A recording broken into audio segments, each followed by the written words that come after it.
علیہ یا حبیب اللہ۔ 13 ربیع الاول بروز جمعرات شبیر احمد بھٹی صاحب C104 ایکسٹینشن میں محفل نوشی اور محفل ذکر و حمدنات ہوگی۔ تمام حضرات سے درخواست ہے کل انشاءاللہ تمام حضرات سے خصوصی درخواست ہے کہ اس میں شرکت فرما کر ثواب زارعین حاصل کریں۔ اٹھ کے بزم جہاں کا اور ہی انداز ہے اور مشرق و مغرب میں تیرے دور کا آغاز ہے۔ دنیا کا غم اٹھا نہ زمانے کی فکر کر، جو بچ رہا ہے اس کو بچانے کی فکر کر۔ بہاریں رک گئی، شعلے بھڑک اٹھے ہیں گلشن میں، سب ٹھیک ہے سب ٹھیک ہے کہہ رہا ہے باغباں پھر۔ ضمیر لالا میں روشن چراغ آرزو کر دے اور چمن میں ذرے ذرے کو شہید جستجو کر دے۔ تیرے سینے میں پوشیدہ ہے راز زندگی کہہ دے، مسلمان کو حدیث سوز و ساز زندگی کہہ دے۔ سبق پھر پڑھ صداقت کا، عدالت کا، شجاعت کا، لیا جائے گا قصے کا، دنیا کی امامت کا اور یقین افراد کا سرمایہ تعمیر ملت ہے۔ یہی قوت ہے گر صورت گر تقدیر ملت ہے۔ اور آتش برق و سحاب پیدا کر، آتش برق و سحاب پیدا کر، اجل بھی کا اٹھے وہ شباب پیدا کر۔ تو کسی انقلاب کی آمد کا انتظار نہ کر، جو ہو سکے تو ابھی انقلاب پیدا کر، جو ہو سکے تو ابھی انقلاب پیدا کر۔ اللہ تعالیٰ ہمیں اپنے اندر اسلامی انقلاب لانے کی توفیق نصیب فرمائے۔ اور بہت ہی نچوڑ آخری تمام حضرات کے لیے، نوجوانوں، بوڑھے، بچے، ہر ذی شعور ذی روح کے لیے کہ دل کا لگانا اس دنیا میں پورا دھوکہ کھانا ہے۔ دل کا لگانا اس دنیا میں پورا دھوکہ کھانا ہے۔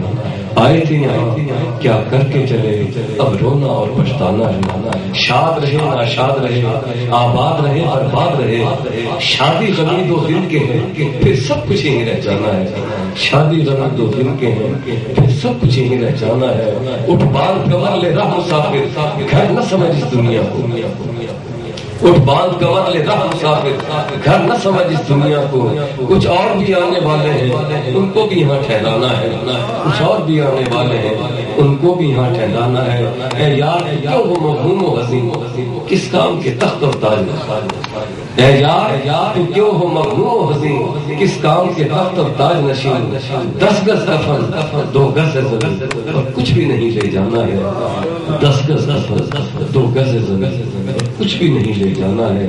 جب پاس ہمارے تھا ظلمات تھے سینکڑوں دوست اور یار جماعت۔ جب پاس ہمارے تھا ظلمات تھے سینکڑوں دوست اور یار جماعت۔ اب وقت پڑا ہے مشکل کا، تجھ کو ہی اکیلے جانا ہے۔ اب وقت پڑا ہے مشکل کا، تجھ کو ہی اکیلے جانا ہے۔ دل کا لگانا اس دنیا میں پورا دھوکہ کھانا ہے۔ آئے تھے یہاں کیا کر کے چلے، اب رونا اور پچھتانا ہے۔ اللہ تعالیٰ نے اس پچھتانے سے پہلے آخرت کی فکر عطا فرما دے اور اس کی تیاری کرنے کی ہر وقت توفیق نصیب فرمائے۔ اسی میں کامیاب ہے۔ میں بلا کافی دعوت خطاب دوں گا سید محبوب شاہ صاحب، ہارون شاہ صاحب کیا ہے اور اپنے مواد اساس میں سب کو مستفیض فرمائے۔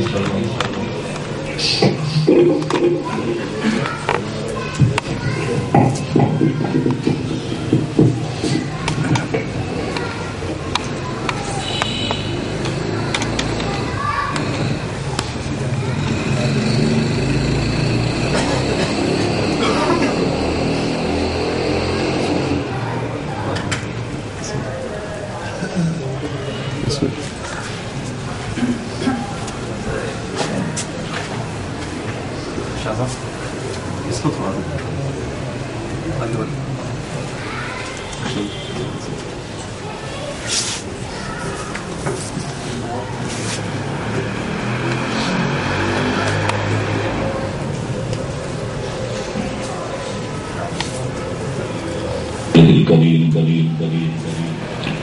أما بعد أعوذ بالله من الشيطان الرجيم بسم الله الرحمن الرحيم وسلام عليك يوم ولد ويوم يموت ويوم يبعث حيا صدق الله العظيم.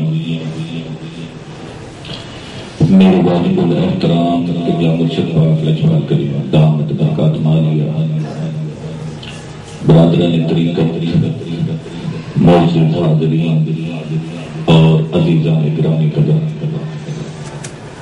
اللہ رب العزت کا لاکھ لاکھ شکر ہے جس کی دی ہوئی توفیق سے اللہ رب العزت نے ہمیں آقا علیہ الصلوۃ والسلام کا امتی پیدا کیا۔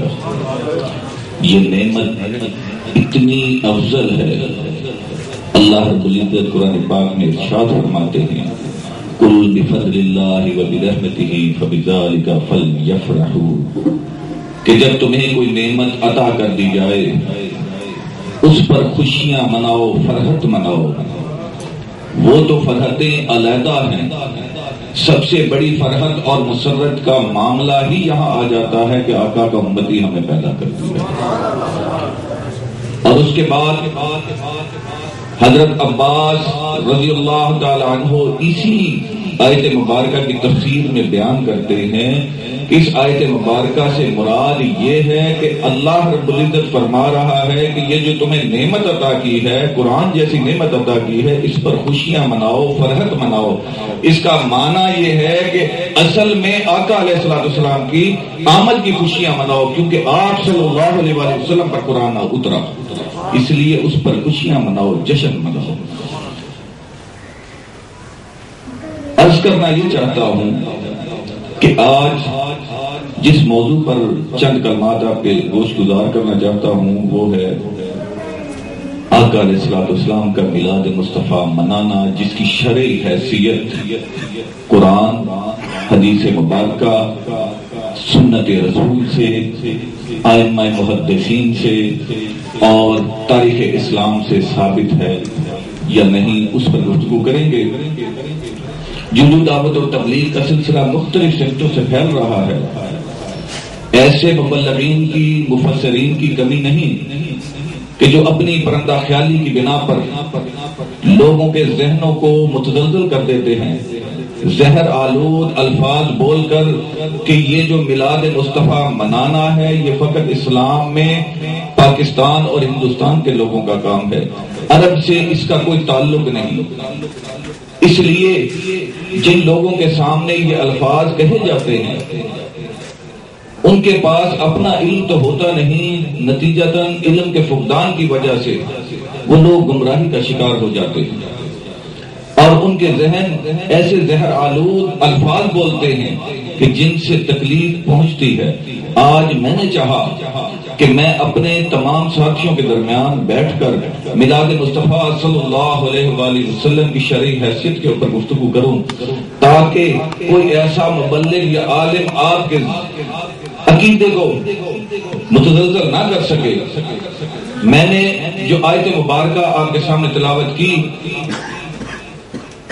وَسَلَامٌ عَلَيْهَا يَوْمَ وُلِدَ وَيَوْمَ يَمُوتُ وَيَوْمَ يُبْعَثُ حَيًّا، اللہ رب العزت قرآن پاک میں ارشاد فرما رہا ہے کہ سب سے پہلے بات یہ ہے کہ کیا قرآن پاک میں میلاد کا ذکر ہے؟ میلاد عربی زبان میں ولادت کو کہتے ہیں، پیدائش کو کہتے ہیں۔ کیا نبیوں کی پیدائش کا ذکر قرآن پاک میں موجود ہے یا نہیں؟ قرآن میں آتا ہے وَالسَّلَامٌ عَلَيْهَا يَوْمَ وُلِدَ، کہ سلام ہو یحییٰ پر جس دن اس کا میلاد ہوا۔ اللہ رب العزت نبی کے ولادت پر سلام بھیجتا ہے، سلام کا اور میلاد کا چولی دامن کا ساتھ ہے۔ ایک ایسا ربط ہے اس میں کہ رب نبی کو دنیا میں پیدا کرتا ہے اور ساتھ اس پر سلام بھیجتا ہے۔ پھر فرمایا وَسَلَامٌ عَلَيْهَا يَوْمَ وُلِدَ وَيَوْمَ يَمُوتُ، اور سلام ہو یحییٰ پر جس دن اس کا وصال ہوا۔ جس دن نبی اس دنیا سے جاتا ہے اس دن بھی رب اس پر سلام بھیجتا ہے۔ اور پھر فرمایا وَيَوْمَ يُبْعَثُ حَيًّا، اور سلام بھیجا جائے گا اس دن جس دن بعث الآخرہ کا دن ہوگا اور ہر نبی اپنی اپنی قبروں سے اٹھے گا اور اپنی امت کو جمع کر رہا ہوگا، اس دن بھی سلام بھیجا جائے گا۔ تو یہاں تک تو بات رہی کہ کیا قرآن میں میلاد کا ذکر ہے؟ تو الحمدللہ قرآن میں نبی کی پیدائش کا ذکر موجود ہے، اور اسی طرح اگلی اسی آیت میں جا کر حضرت عیسیٰ علیہ السلام خود ارشاد فرماتے ہیں کہ سلام